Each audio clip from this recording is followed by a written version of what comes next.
Попасть в Мамиткалу сейчас сложно. Длинные пробки 10 километров на автомобиле занимают около 3 часов. И это не потому, что там разрушены дороги или мосты. Это живая очередь из желающих помочь пострадавшим землякам. Кто не везет гуманитарку, бросают свои машины на трассе и отправляются на расчистку поселения пешком. Сюда приехали люди со всех, даже самых отдаленных уголков Дагестана. Кто-то прибыл на своей рабочей технике, кто-то успел взять только лопату и перчатки. У каждого была своя задача, но одна большая цель. Мой друг сказал, вот так мы собираемся, едем туда помогать людям. Решил я тоже присоединиться, чем смогу, помогу. Все есть наши братья, поэтому все родные, не родные у нас нету. Кому трудно будет, мы готовы всегда поддержать, помогать.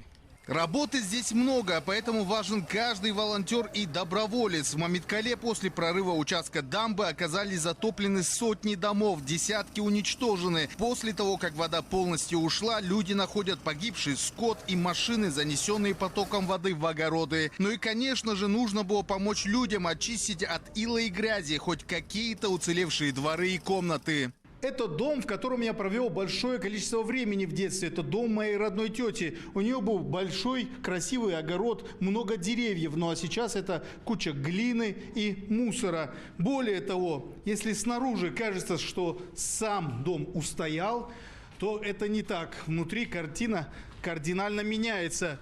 Видны трещины большие на стенах. И также видно, что обвалился потолок.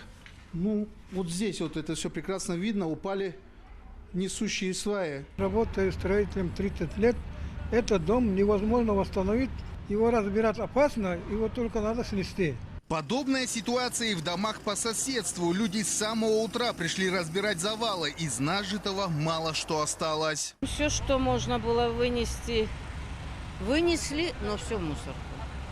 Вот иду. Сколько КАМАЗов ушло, не считали? Ой, ну КАМАЗа 2 точно ушло, а больше уже мы не считаем. Я сама работник, медработник. Сегодня, конечно, я на работу не вышла. И вот мои девочки пришли, вот выносили, помогали, смывали. Это все с моей работы работники. Большое, конечно, всем спасибо. Просто я не знаю, что бы было, когда бы мы это все разгребли. Среди тысяч неравнодушных, приехавших на место ЧП, немало и девушек. Одна из них Маржана Бабаева. Как только они с подругами узнали о случившемся, решили купить бытовую технику на пункты обогрева и продукты для волонтеров. Зубные пасты, щетки, потому что сказали, что еды хватает. И мы мимо булочной проезжали, увидели горячий хлеб, решили булочки или хлеб еще взять. У нас всегда так, если кто-то переживает сложный период, всегда найдется сосед, брат, сват с другого села, с другого города, который поддержит, протянет руку помощи. Сейчас в Мамиткале продолжаются восстановительные работы, и они скоро закончатся. Но память об этих днях еще останется надолго. Очередной удар стихии по республике – это не только история про само наводнение или прорыв плотины, но и история о людях, всегда готовых прийти на помощь, несмотря ни на что. Карим Гамаев, Магомед Имангазалиев, Гусейн Хавчаев, Асият Магомедова. Вести, Дагестан.